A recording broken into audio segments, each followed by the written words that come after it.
चाहता हूँ ये चंद्रशेखर रावण है कौन।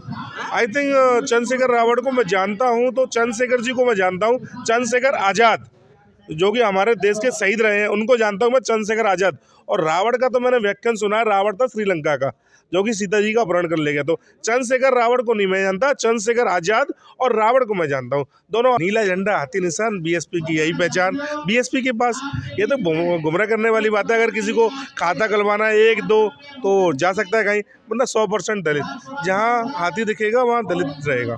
अच्छा हसीना 4 महीने में जैसे यूं घर पैर होते हैं ना, बड़ों का सम्मान लेके इस तरीके से वोट मांगा है।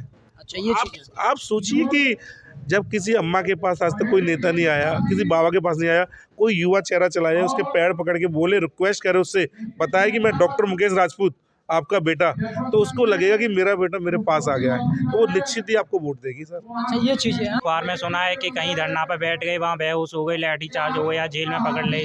चंद्रशेखर आज़ाद के बारे में जो आप पूछ रही हो, ये कुछ नहीं, ये दलित युवाएं हैं जो उनका भविष्य खराब कर रहे हैं। इन्हें तो ये तो 2-3 बार जेल जा चुके हैं, तो आदत हो गई है इनको जेल जाने की, और अपने साथ युवाओं को ले जाते हैं, उनका भविष्य खराब होता है। आपने 2 तारीख को देखा होगा बहन जी की रैली में, तो 1000 लोगों की परमिशन मिली थी, लेकिन पंडाल के बाहर, बैरिकेडिंग के बाहर हजारों की संख्या में युवाओं का वो जोश दिखा बहन जी के प्रति।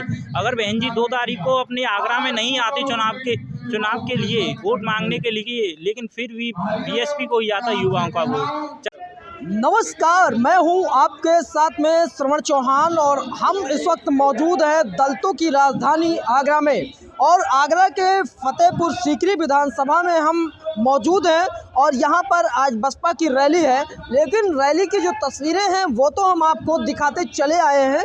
इसके अलावा आज हमारे पास में एक सवाल है, और यही सवाल हम जनता से करेंगे कि आखिर चंद्रशेखर रावण की तरफ कोई जा रहा है या नहीं जा रहा है, और चंद्रशेखर रावण कौन है, और चंद्रशेखर रावण जो दलितों की आवाज़ उठाते हैं क्या उनसे दलित सहमत है या नहीं है, इसी को लेकर हम चर्चा करेंगे। यहाँ पे एक युवा है, हम उनसे बात करते हैं। सबसे पहले क्या नाम है आपका? मेरा नाम अनीश राजपूत है। मेरा नाम। अच्छा राजपूत साहब, एक चीज़ बताइए हमें, दलित किधर? दलित तो एक ही बात है, नीला झंडा हाथी निशान, बीएसपी की यही पहचान। बीएसपी के पास ये तो गुमराह करने वाली बात है। अगर किसी को खाता खुलवाना है एक दो तो जा सकता है कहीं, वरना 100% दलित। जहाँ हाथी दिखेगा वहाँ दलित रहेगा। अच्छा चंद्रशेखर रावण जो है बता रहे हैं कि हम दलितों के मसीहा हैं, काशीराम के नाम से आज़ाद समाज पार्टी काशीराम बना लिया है। आपको लगता है कि ये जो है दलितों को एकत्रित कर सकते हैं? पहले तो मैं ये पूछना चाहता हूँ ये चंद्रशेखर रावण है कौन। आई थिंक चंद्रशेखर रावण को मैं जानता हूँ तो चंद्रशेखर जी को मैं जानता हूँ। चंद्रशेखर आज़ाद जो कि हमारे देश के शहीद रहे हैं उनको जानता हूँ मैं, चंद्रशेखर आज़ाद। और रावण का तो मैंने व्याख्यान सुना है, रावण था श्रीलंका का जो कि सीता जी का अपहरण कर ले गया। तो चंद्रशेखर रावण को नहीं मैं जानता, चंद्रशेखर आज़ाद और रावण को मैं जानता हूँ, दोनों अलग अलग है। और रही लोगों को गुमराह करने वाली बात, चंद्रशेखर रावण का कोई वजूद नहीं है, कोई अस्तित्व नहीं है। मैं आपको प्रॉमिस कर रहा हूँ, गारंटी दे रहा हूँ, यहाँ से उनको खाता खोलने के लिए बहुत ही मुश्किल करनी पड़ेगी, खाता तक नहीं खुलेगा चंद्रशेखर रावण का, कोई वजूद नहीं है। हर सीट पर जमानत जब्त होगी उनकी, चंद्रशेखर रावण की। बहुजन बाम सेब का एक ही नारा था, माननीय काशीराम जी को अगर वो अपना आदर्श मानते हैं तो काशीराम जी ने कहा था बाम सेब होता है सिर्फ एक ही विचारधारा से चलता है, एक ही ग्रुप पर चलता है, अलग अलग विचारधाराओं के बाम सेब के अधिकारी नहीं हो सकते हैं। तो चंद्रशेखर को तो ये अपनी आप में सोचना चाहिए, बाम सेब सिर्फ एक ही विचारधारा पे चल रहा है जो काशीराम की विचारधारा चल रही है, तो वही विचारधारा बीएसपी की विचारधारा। चलिए ये देखिए बहुत ही अनुभवी युवा हैं, हम इनसे इसीलिए खास तौर से बात कर रहे थे कि इनसे कुछ ना कुछ जानने को मिलेगा। तो अच्छा 2 मिनट और टाइम, बिल्कुल सर, आपको हम बढ़िया दिखा रहे हैं ना। अरे as you wish sir, I am always with you, no problem. Thank you. अच्छा एक चीज़ और बताइए, यहाँ का माहौल क्या है? देखो सबसे पहली बात माहौल है ना, इस समय आपने देखा होगा 2 बार सूरजपाल जी विधायक रहे हैं, ठीक है यहाँ से, तो यहाँ बीएसपी का परंपरागत वोट बहुत है, अच्छा खासा हिसाब है। लोग तो बोल रहे हैं कि ये जीत रहा वो जीत रहा है। इस समय डॉक्टर मुकेश राजपूत जो बीएसपी के प्रत्याशी है ना, सीधा एक जो इंडिया में गतिमान एक्सप्रेस है ना 160 से ऐसे भाग रहे हैं, जिसके पास सर्व समाज का वोट होता है ना, सर्व समाज इसमें सारी बिरादरी का, वो प्रत्याशी जीतता है। अगर मैं आपको अपनी कैलकुलेशन बताऊँ ना सर, हमारे पास 70,000 हमारा जाटव समाज जो कि एक मुश्त होकर हाथी पर बढ़ता है, उसके साथ 45,000 हमारा लोधी उसके बाद हमारा मुस्लिम समाज, ब्राह्मण समाज, ठाकुर समाज, वैश्य समाज, हर समाज का हमें बहुत जनाधार है। इस बार मैं सर आपको प्रॉमिस दिलाता हूँ, इस बार इतिहास बनेगा। जो 1,08,000 वोट जो उदयवान जी का आए थे, उसका रिकॉर्ड तोड़ने वाला है। और एक और चीज़ बता दूं, राजनीति कुछ लोगों के लिए मेहमान नहीं है कि एक ही परिवार को बार बार बदल के दी जाए। बहुत से युवा हैं इस समय 60-70 साल के लिए जो धोती पहन के चलते हैं, उनके लिए राजनीति नहीं रही है। राजनीति की डोर, जैसे कि मोदी जी बोलते हैं, युवा के हाथ में है। युवा है डॉक्टर मुकेश राजपूत, मात्र 34 साल की एज है, पेशे से चिकित्सक, हाईली एजुकेटेड, अपना हॉस्पिटल चलाते हैं, निस्वार्थ।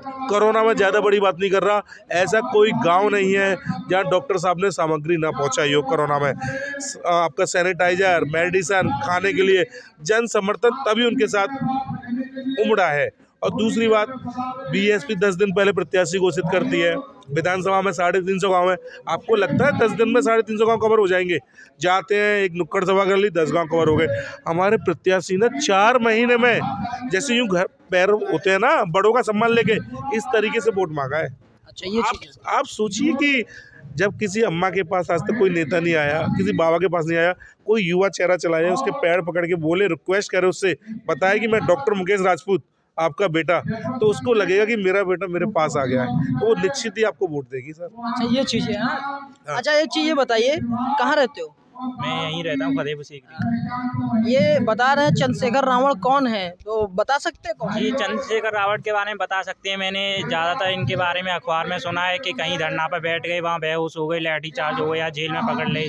चंद्रशेखर आज़ाद के बारे में जो आप पूछ रही हो, ये कुछ नहीं, ये दलित युवाएं हैं जो उनका भविष्य खराब कर रहे हैं। इन्हें तो ये तो 2-3 बार जेल जा चुके हैं, तो आदत हो गई है इनको जेल जाने की, और अपने साथ युवाओं को ले जाते हैं, उनका भविष्य खराब होता है। आपने 2 तारीख को देखा होगा बहन जी की रैली में, तो 1000 लोगों की परमिशन मिली थी, लेकिन पंडाल के बाहर, बैरिकेडिंग के बाहर हजारों की संख्या में युवाओं का वो जोश दिखा बहन जी के प्रति।